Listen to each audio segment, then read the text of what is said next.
मोहन बहुत ही मेहनती किसान था। उसके पास एक छोटा सा बाग था जिसमें वो तरह तरह की सब्जियां उगाता और उन्हें मंडी में जाकर बेचता। इसी से ही उसका गुजारा चलता था। सब्जी ले लो, सब्जी, ताजी ताजी सब्जी। बहन जी, आज लौकी लेकर आया हूँ। ताजी ताजी लौकी उगी थी और आप कई बार बोल भी चुके थे, तो सोचा आज लेता ही जाता हूँ। हाँ अच्छा, वैसे तुम्हारी सब्जी खुद के बाग की उगी होती है, इसलिए मेरे घर में सब बहुत पसंद करते हैं। एक काम करो, मुझे 2 किलो लौकी और 2 किलो तुरई कर दो। और करेले भी लाए हो क्या भैया? अब तो गर्मियों की सब्जियां शुरू हो गई हैं, तो करेला तो बहुत पसंद करते हैं सब। करेले भी ले आना। ठीक है बहन जी, मैं कुछ दिनों में करेले भी रखूंगा। आप मंडी में अगली बार आओगे तो आपको करेले जरूर मिलेंगे। हाँ मोहन भैया, करेला है क्या? नहीं साहब, कुछ दिनों में करेले की फसल बस होने ही वाली है, फिर आपको ताजे ताजे करेले मिल जाएंगे। हाँ ले आना, मेरी माताजी को करेले बहुत पसंद है भाई, और वो तुम्हारे ही बाग के करेले खाती हैं। उस दिन मोहन को करेले के लिए काफी ग्राहकों ने बोला। घर जाकर मोहन अपनी पत्नी मालती से बोलता है, मालती, आज मंडी में बहुत लोगों ने करेले के लिए पूछा। मैं सोच रहा हूँ इस बार गर्मियों में अच्छी बिक्री हो जाएगी। सीजन की सब्जी है और अच्छे पैसे आ गए तो इस साल गुड़िया के लिए भी कोई अच्छा लड़का देखकर उसकी शादी कर देंगे। करेले काफी बढ़िया और ताजे उगाए हैं, बस इस बार तो हमारा करेला बहुत बढ़िया दामों में बिक जाएगा। बस तुम ठीक कह रहे हो जी, तुमने बहुत सही किया कि इस बार करेला उगा दिया। बस अब तो उन रुपयों से गुड़िया की शादी कर दे तो हमारी सारी चिंताएं दूर हो जाएंगी। अरे कोई घर पर है? मोहन, अरे ओ मोहन। नमस्ते महाजन जी, कैसे हैं? आइए आइए, मैं खुद आपसे मिलने आने वाला था। अरे मुझे सब पता है, तू कोई मुझसे मिलने नहीं आने वाला था, मुझे ही तेरे पास आना पड़ता है। बात सुन, अब मैं और कर्जा नहीं रोक सकता, तुझे मेरे सारे रुपए लौटाने होंगे। मुझे अपनी बेटी की शादी करनी है, उसमें मुझे रुपयों की जरूरत है। तू मेरे 20,000 रुपए वापस कर दे। पर महाजन जी, मैंने तो आपसे 3 महीने आगे की मोहलत मांगी थी। अभी तो कर्जा देने के लिए मेरे पास 3 महीने का समय बाकी है। मेरे पास अभी इतने पैसे नहीं है महाजन जी, मैं इतनी जल्दी पैसों का इंतजाम कैसे करूंगा? अरे मैं कुछ नहीं जानता, कहीं से भी इंतजाम कर, पर मुझे मेरे पैसे चाहिए। तभी महाजन की नजर मोहन के बगीचे पर पड़ती है जहाँ करेले की फसल उगी हुई थी। बस मेरा तो काम हो गया, मैं 2-3 दिन में लड़कों को भेजूंगा, सारे करेले तोड़कर उन्हें दे देना। इन करेलों को बेचकर मेरा कर्जा उतर जाएगा।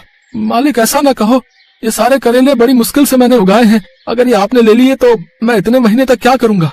ये मेरी 2-3 महीने की मेहनत है, मैं थोड़े थोड़े पैसे लौटा दूंगा। महाजन जी, मुझ गरीब पर दया करो। मुझे कुछ नहीं पता, मैं जा रहा हूँ और 2-3 दिन में लड़कों को भेजूंगा। महाजन ने मोहन की एक बात नहीं सुनी और 2-3 दिन में उसने लड़कों को भेजकर सारे करेले टोकरों में भरकर मंगवा लिए। मोहन कुछ भी नहीं कर सका, जो उसने सोचा था वैसा बिल्कुल भी नहीं हुआ। मोहन और मालती दोनों चिंता में घुले जा रहे थे। गुड़िया भी अपने माता पिता को चिंता में देखकर दुखी थी। हाँ बापू, ये लो कुछ खा लो, मैंने दाल चावल बनाए हैं। सुनो, थोड़ा कुछ खा लो ना, बिटिया ने अपने हाथों से बनाए हैं। हाँ खाता हूँ। मोहन की आंखें आंसुओं से भर आती हैं। तभी उनके दरवाजे पर एक साधु बाबा आते हैं। बाबा को कुछ खाने को दे दो, बहुत भूख लगी है। माँ, दाल चावल तो इतने ही थे और पतीले में नहीं रखे। बिटिया एक काम कर, इसमें से थोड़े चावल अलग करके बाबा को दे दे। बापू, अगर मैंने ये चावल बाबा को दे दिए तो आप भूखे रह जाओगे। घर में और चावल नहीं रखे बापू। कोई बात नहीं बिटिया, बाबा को ऐसे द्वार से खाली लौटाना भी तो ठीक नहीं, तू उन्हें ये दे आ। गुड़िया भी थोड़े से दाल चावल साधु बाबा को खाने के लिए दे देती है। साधु बाबा वहीं द्वार पर बैठकर भोजन करने लगते हैं। बाबा आप ये खाओ, मैं आपके लिए पानी लाती हूँ। सुनो जी, ये लो, आप थोड़ा मेरे में से खा लो। क्या सोचा था और क्या हो गया मालती? मैंने सोचा था इस बार अपनी बिटिया के हाथ पीले कर देंगे, पर मुझे क्या पता था कि महाजन मेरे साथ ऐसा करेगा। करेले की फसल से बहुत उम्मीद थी, सोचा था करेले बेचकर अच्छी बिक्री हो जाएगी, पर महाजन ने हमारे कमाई के सारे रास्ते बंद कर दिए। ग्राहक करेला मांग रहे थे, क्या करूंगा? अब तो फसल उगने में भी 2 से 3 महीने लग जाएंगे, कुछ समझ नहीं आ रहा। मोहन की बातें वो साधु बाबा सुन रहे थे। वो मोहन से बोले, बेटा भगवान तुम्हारा भला करे, तुमने आज मुझ भूखे का पेट भरा है, अपने भोजन का निवाला मुझे दिया है। जीते रहो बेटा, चिंता मत करो, आज रात की बारिश के बाद कल नया सूरज जरूर उगेगा। इतना कहकर साधु बाबा वहाँ से चले गए। उसी रात बहुत तेज आंधी तूफान और बारिश हुई, जिससे मोहन के पूरे बाग में पानी भर गया। पर अगली सुबह जब मोहन उठा तो उसने देखा तेज धूप निकल आई है और उसका बाग करेले की फसल से भरा हुआ है। पूरे बाग में करेले ही करेले भर गए हैं। मोहन को साधु बाबा की याद आती है। मालती, साधु बाबा के शब्द मुझे अब समझ में आ रहे हैं। उन्होंने कहा था कि रात की बारिश के बाद नया सूरज उगेगा। ये सब क्या है मालती? हमारा पूरा बाग करेले की फसल से भरा हुआ है। हो न हो वो साधु बाबा जरूर चमत्कारी थे, तभी तो हमारे बाग में एक रात में जादुई करेले उगाए हैं। बापू, ये करेले तो बहुत अच्छे दामों में बिक जाएंगे। हाँ बिटिया, ये ताजे ताजे करेले बहुत बढ़िया दामों में बिकेंगे। सचमुच साधु बाबा हमारे लिए भगवान के भेजे हुए कोई दूत बनकर आए थे, जिन्होंने हमारी सारी चिंता दूर कर दी। मोहन खुशी खुशी बाग में से सारे करेले तोड़ लेता है। उसके सारे करेले सब्जी मंडी में बढ़िया दामों में बिक जाते हैं। उस दिन मोहन को खूब मुनाफा होता है। कुछ समय बाद मोहन और मालती एक अच्छा लड़का देखकर धूमधाम से गुड़िया की शादी करते हैं। अब मोहन जब भी अपने बाग में कोई सब्जी उगाता तो उसे हमेशा अच्छा मुनाफा होता। धीरे धीरे मोहन और मालती की सारी गरीबी दूर हो गई। गुड़िया भी अपने ससुराल में खुश थी। मोहन और मालती के सारे दुख दूर हो गए थे। ये कहानी उर्मिला की है, जो माँ दुर्गा की बहुत बड़ी भक्त थी। उर्मिला अपने परिवार के साथ रामनगर में रहती थी। परिवार में उसका पति रमेश और उसकी बेटी कविता थे। रमेश कपड़ों की रंगाई का काम करता था। वो अपने काम में माहिर था। उसकी रंगों की समझ और हाथ की सफाई की वजह से उसके अपने गांव ही नहीं बल्कि दूसरे गांव से भी लोग उसके पास कपड़े रंगवाने आते थे। ऐसे ही एक दिन, अरे भैया रमेश, घर में हो क्या? जी जी मालिक, अभी आया। जी बताइए। भैया, ये मेरी बेटी की चुनरी है। पता नहीं कहाँ से ये दाग लग गया इसमें। एक काम करो, इस सफेद रंग की चुनरी को लाल रंग में बदल दो। जी बिल्कुल, जैसा आप कहें। आप शाम को आ जाइए, मैं तब चुनरी बिल्कुल तैयार रखूंगा। रंगाई के इस काम से रमेश को ठीक ठाक आमदनी हो जाती थी। लेकिन जब भी नवरात्रि आती तो बड़ी तादाद में लोग माता की चुनरी रंगवाने के लिए रमेश की दुकान पर आते थे और काम बहुत बढ़ जाता था। रमेश अपनी बात का पक्का था। वो तय वक्त पर ग्राहकों को उनके कपड़े देता था। एक बार फिर नवरात्रि आने वाली थी। रमेश को काम में उलझा देखकर उर्मिला ने उससे कहा, अजी सुनो, अब बहुत हो गया, चलो अब खाना तो खा लो। सुबह से शाम हो गई, ऐसे तो तबीयत खराब हो जाएगी आपकी। उर्मिला, ये सारी की सारी माता की चुनरी हैं, वक्त पर देनी होंगी ना? हाँ हाँ, तो माता ने ये थोड़ी ही कहा है कि खाना पीना छोड़ दो। मुझे कुछ नहीं सुनना, खाना तैयार है, चलिए जल्दी से। अच्छा अच्छा ठीक है, चलो मैं चलता हूँ। रमेश और उर्मिला का जीवन ऐसे ही हंसी खुशी से बीत रहा था। दोनों माँ दुर्गा के भक्त थे। कितना भी काम क्यों ना हो, लेकिन दोनों ही माँ दुर्गा की पूजा सबसे पहले करते थे। ऐसे ही वक्त बीत रहा था और माता की कृपा से रमेश के पास काम बढ़ता जा रहा था। लेकिन होनी को कुछ और ही मंजूर था। एक दिन जब रमेश बाजार से कुछ सामान खरीद कर लौट रहा था, तभी एक तेज ट्रक ने उसे कुचल दिया। हादसा बहुत भयानक था। रमेश की मौके पर ही मौत हो गई। इसके बाद तो जैसे उर्मिला की दुनिया ही उजड़ गई। रमेश की मौत के बाद से ही सारे ग्राहकों ने कपड़े रंगवाने के लिए आना बंद कर दिया। उर्मिला की माली हालत खराब होने लगी, यहाँ तक कि खाने के लाले पड़ने लगे। तब उर्मिला ने फैसला किया कि अब वो रमेश के काम को आगे बढ़ाएगी और अपना और अपनी बेटी का पेट पालेगी। उर्मिला सबसे पहले माता की प्रतिमा के पास गई और हाथ जोड़कर बोली, मुझे आपका आशीर्वाद चाहिए माँ, ताकि मैं इनके काम को आगे बढ़ा सकूं। मैं और मेरी बेटी बेसहारा हो गए हैं, हमें सहारा देना माँ। उर्मिला काफी देर तक माँ दुर्गा के सामने हाथ जोड़कर बैठी रही। नन्ही कविता भी उसके साथ माँ से प्रार्थना करने लगी। फिर उर्मिला ने रमेश के तरीके को याद करते हुए कपड़े रंगने शुरू किए। काफी मेहनत के बाद आखिरकार उसके हाथ में भी रमेश वाली बात आ ही गई। अब वो खुद ही कपड़ा खरीद कर उसे रंगती और फिर उससे सुंदर सुंदर माता की चुनरी बनाकर उन्हें बेचती। लोगों को उसकी बनाई हुई चुनरियां पसंद आने लगी, तो धीरे धीरे लोग खुद भी उसके पास कपड़े रंगवाने आने लगे। अब उर्मिला के पास खाने लायक पैसे होने लगे, लेकिन अब भी वो कविता को स्कूल भेजने और उसे एक अच्छी जिंदगी देने की स्थिति में नहीं थी। उर्मिला हर रोज माँ दुर्गा से प्रार्थना करती और खूब मेहनत भी करती थी। ऐसे ही एक दिन, माँ आज खाने में क्या बनाओगी? तेरे बाबा ने जो लौकी की बेल उगाई थी उसमें लौकी आ गई है, तो आज वही। हाँ माँ, चलो मैं भी तुम्हारी मदद करती हूँ। माता की 3-4 चुनरी रंगनी है, अभी रंग भी तैयार है, पहले ये काम कर दूं, फिर चलेंगे रसोई में। उर्मिला अपने काम में लग गई और कविता गुड़िया के साथ वहीं खेलने लगी। तभी अचानक बादल गरजे और तेज बारिश होने लगी। उर्मिला ने कविता को आवाज लगाई, कविता बिटिया जरा एक काम तो कर दे। हाँ माँ बताओ। बिटिया मैंने माता की चुनरी रंग दी है, अब ये बचा हुआ पानी है, इसे बाहर फेंक दे तो। माँ बाहर तो तेज बारिश हो रही है, मैं पूरी भीग जाऊंगी। अच्छा तो ऐसा कर, ये पानी लौकी की क्यारी में डाल दे, वहाँ तो छप्पर है। ठीक है माँ। इसके बाद से जब भी उर्मिला माता की चुनरी रंगने के लिए लाल पानी बनाती और इस्तेमाल के बाद कविता को उसे फेंकने के लिए कहती, तो कविता उस पानी को क्यारी में ही डालने लगी। उर्मिला ने भी ऐसा करने से उसे नहीं रोका।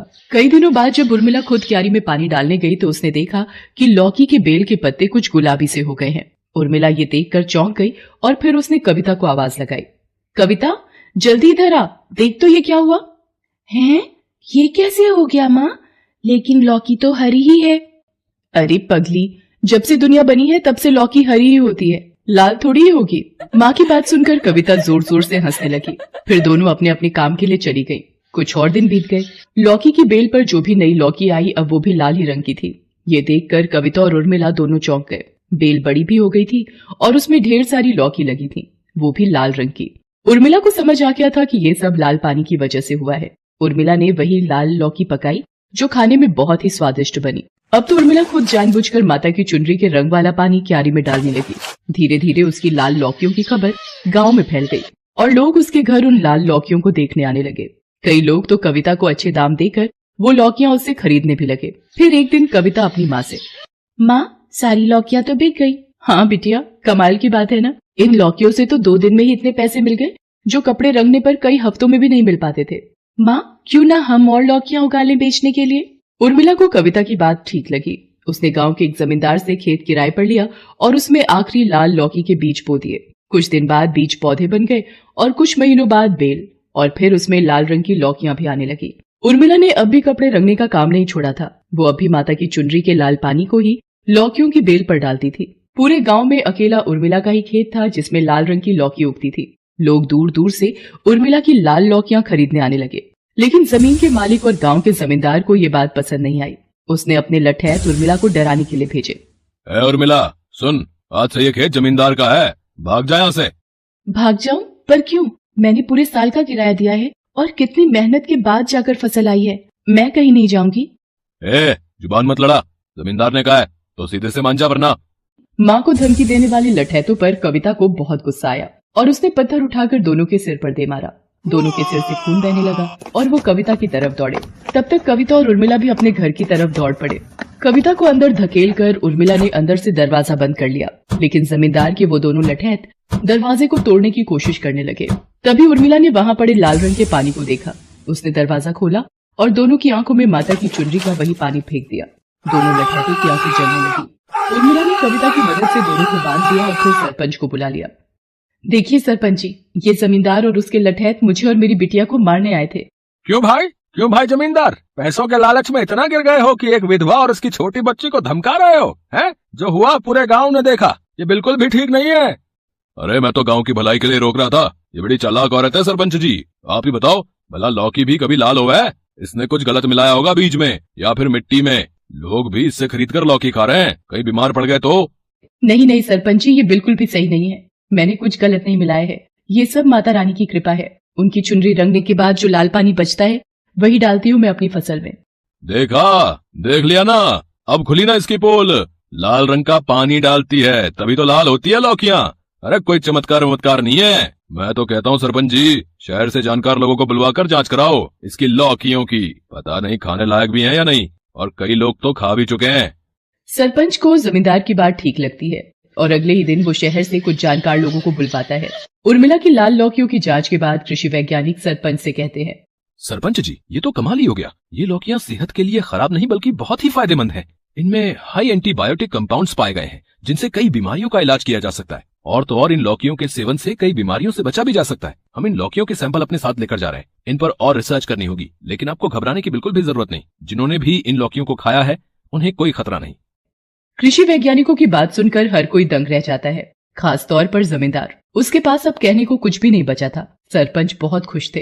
वो उर्मिला से कहते हैं, बेटी, माता रानी की असीम कृपा है तुम पर, वरना हर किसी के घर ऐसा चमत्कार नहीं होता। मेरी इच्छा है कि माँ दुर्गा के इस आशीर्वाद को तुम पूरे गांव के साथ बांटो और गांव के बाकी गरीब किसानों को भी लाल लौकी उगाना सिखाओ। क्यों नहीं सरपंच जी, मैं जरूर ऐसा करूंगी। उर्मिला ने दूसरे किसानों के साथ मिलकर पंचायत की बड़ी जमीन पर लाल लौकी के बीज बो दिए। उर्मिला के पास माता की लाल चुनरियों के पहले से भी ज्यादा ऑर्डर आने लगे। उर्मिला और कविता के दिन भी बदल गए थे। पैसों की उन्हें अब कोई कमी नहीं थी।